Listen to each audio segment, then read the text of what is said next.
ಓಂ ಶ್ರೀ ಸಾಯಿನಾಥಾಯ ನಮಃ.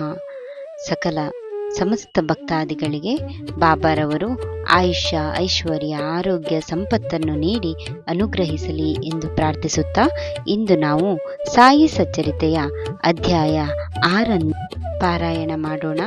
ಬನ್ನಿ, ನೀವು ಕೂಡ ನನ್ನೊಂದಿಗೆ ಕೈ ಜೋಡಿಸಿ ಈ ಸಾಯಿ ಸಚ್ಚರಿತೆಯನ್ನು ಶ್ರವಣ ಮಾಡಿ. ಅಧ್ಯಾಯ 6, ಸತ್ಯ ಭರವಸೆಗಳು. ಓಂ ಶ್ರೀ ಗುರುಭ್ಯೋ ನಮಃ. ನಾವು ಗುರುವನ್ನು ಸಂಸಾರವೆಂಬ ಮಹಾನದಿ ದಾಟಿಸುವ ಹಾಯಿದೋಣಿ ಎನ್ನಬೇಕು. ಪಾಪ, ಆಸೆ, ಸ್ವಾರ್ಥ, ಆಕಾಂಕ್ಷೆಗಳನ್ನು ದಹಿಸುವ ಶಕ್ತಿ ಬೆಂಕಿಗಿಲ್ಲ. ಆದರೆ ಸದ್ಗುರು ಈ ಕೆಲಸ ಮಾಡಲು ಸಮರ್ಥರಾಗಿರುತ್ತಾರೆ. ಗುರುಗಳ ಹಸ್ತಸ್ಪರ್ಶದಲ್ಲಿ ಈ ಶಕ್ತಿ ಇರುತ್ತದೆ.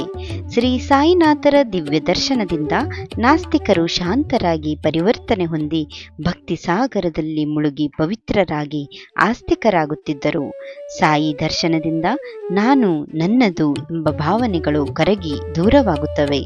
ನಾವು ರಾಮಾಯಣ, ಮಹಾಭಾರತಗಳನ್ನು ಪಠಿಸಿದಾಗ ಬಾಬಾ ಅವರನ್ನು ಸ್ಮರಿಸಿದರೆ ಶ್ರೀ ಗುರುಗಳೇ ನಮಗೆ ಈ ಕಥೆಯನ್ನು ನಿರೂಪಿಸಿದ ಅನುಭವಕ್ಕೆ ಬರುತ್ತದೆ. ಈ ಶ್ರೀ ಸಾಯಿ ಸಚ್ಚರಿತೆಯ ಲೇಖಕ ಹೇಮಾಡ ಪಂತರು ತಾವು ಬರೆಯುತ್ತೇನೆ ಎಂದು ಕುಳಿತಾಗ ಶಬ್ದಗಳೇ ಬರುತ್ತಿರಲಿಲ್ಲವೆಂದು ಶ್ರೀ ಸಾಯಿನಾಥರ ದಿವ್ಯ ಸ್ಮರಣೆಯ ನಂತರ ಶಬ್ದಗಳು ಸಾಲು ಸಾಲಾಗಿ ಹೊಳೆದು ಬರವಣಿಗೆ ನಿಲ್ಲದೆ ಸಾಗುತ್ತಿತ್ತೆಂದು ವಿನಯದಿಂದ ಹೇಳಿಕೊಂಡಿದ್ದಾರೆ. ಅಹಂಕಾರವನ್ನು ದೂರ ಮಾಡಿದ ಹಾಗೆಲ್ಲ ಗುರುಗಳು ಹತ್ತಿರವಾಗುತ್ತಾರೆ ಎಂಬ ಅನುಭವವನ್ನು ಅವರು ಹೇಳಿದ್ದಾರೆ. ದೇವರೆಡೆಗೆ ನಮ್ಮನ್ನು ಕರೆದೊಯ್ಯಲು ಭಕ್ತಿ, ಕರ್ಮಯೋಗ, ಜ್ಞಾನವೆಂಬ 4 ದಾರಿಗಳಿವೆ. ಆದರೆ ಇಲ್ಲಿ ಹಳ್ಳ ಕೊರಕಲ್ಲುಗಳಿರುತ್ತವೆ. ಸದ್ಗುರು ಸಮರ್ಥರ ದಯೆ ಮಾತ್ರ ಈ ದಾರಿಯನ್ನು ಸುಲಭವಾಗಿ ದಾಟಲು ಸಹಾಯ ಮಾಡಬಲ್ಲದು. ಭಕ್ತರ ಯೋಗಕ್ಷೇಮ ನನಗೆ ಸೇರಿದೆ ಎಂಬುದೇ ಶ್ರೀ ಸಾಯಿಬಾಬಾ ಅವರ ಸತ್ಯ ಭರವಸೆಯಾಗಿದೆ. ಶ್ರೀ ಸಾಯಿಬಾಬಾರವರ ಆಶ್ವಾಸನೆಗಳು. ಯಾರು ನನ್ನನ್ನು ನಿಶ್ಚಲವಾಗಿ ಪೂಜಿಸುವರೋ ಅವರ ಹಿತರಕ್ಷಣೆಯ ಹೊಣೆ ನನ್ನದು. ಪ್ರಾಪಂಚಿಕ ವಿಷಯಗಳ ಬಗ್ಗೆ ಹೆಚ್ಚು ಗಮನ ಕೊಟ್ಟರೆ ಏನೂ ಸುಖವಿಲ್ಲ. ಮನಸ್ಸು ದೃಢವಾಗಿರಲಿ. ಚಾಂಚಲ್ಯ, ಶಾಂತಿ ಒಂದೇ ಕಡೆ ಇರುವುದಿಲ್ಲ. ಅನ್ನ, ಬಟ್ಟೆಗಾಗಿ ದೇವರನ್ನು ಬೇಡುವ ಅಗತ್ಯವಿಲ್ಲ. ಅದನ್ನು ಕೇಳದೆಯೇ ಆತ ಕೊಡಬಲ್ಲ. ಉನ್ನತ ವಿಚಾರಗಳಿಗಾಗಿ ಪ್ರಾರ್ಥನೆ ಸಲ್ಲಿಸಿ. ಇದರಿಂದ ದೊರೆಯುವ ಸುಖ ಶಾಶ್ವತವಾಗಿರುತ್ತದೆ. ಮತೀಯ ಸಹಿಷ್ಣುತೆ ಇರಲಿ, ಪರಸ್ಪರ ಜಗಳ ಬೇಡ. ಈ ವಿಷಯದಲ್ಲಿ ಶಿರಡಿಯಲ್ಲಿ ನಡೆದ ಸಂಗತಿ ಹೀಗಿತ್ತು. ಕೋಪರ್ಗಾಂವ್ನ ಪೊಲೀಸ್ ಅಧಿಕಾರಿ ಗೋಪಾಲರಾವ್ ಅವರು ಪುತ್ರ ಸಂತಾನಕ್ಕಾಗಿ ಬಾಬಾ ಅವರ ಆಶೀರ್ವಾದ ಕೋರಿದ್ದರು.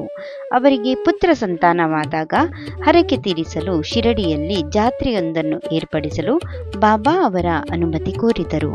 ಶ್ರೀರಾಮನವಮಿ ಹಾಗೂ ಉರುಸ್ ಒಂದೇ ದಿನ ನಡೆಯಲೆಂಬ ತೀರ್ಮಾನ ಕೈಗೊಳ್ಳಲಾಯಿತು. ಆದರೆ ಶಿರಡಿಯಲ್ಲಿ ನೀರಿನ ತೊಂದರೆ ಇದ್ದಿತು. ಆಗ ಬಾಬಾ ಹಳೆಯ ಬಾವಿಯೊಳಗೆ ಕೆಲವು ಹೂಗಳನ್ನು ಹಾಕಿದಾಗ ನೀರು ಶುದ್ಧವಾಯಿತು. ಶ್ರೀರಾಮನವಮಿ ಹಾಗೂ ಉರುಸ್ ಜಾತ್ರೆ ಆರಂಭವಾಯಿತು. ಶ್ರೀ ಬಾಬಾ ಅವರನ್ನು ಭಕ್ತರು ಗಂಧ ಮಾಲೆಗಳಿಂದ ಸಿಂಗರಿಸಿ ಆರತಿ ಬೆಳಗಿ ಮೆರವಣಿಗೆಯಲ್ಲಿ ಕರೆದೊಯ್ದರು. ದಾಸಗಣು ಅವರು ಹರಿನಾಮ ಕೀರ್ತನೆ ಮಾಡಿದರು. ಮಸೀದಿಯನ್ನು ಇದೇ ಸಮಯ ಜೀರ್ಣೋದ್ಧಾರಗೊಳಿಸಲಾಯಿತು.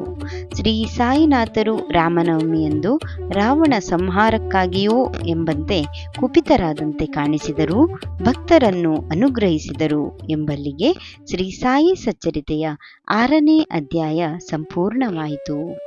ಓಂ ಶ್ರೀ ಸಾಯಿನಾಥಾಯ ನಮಃ.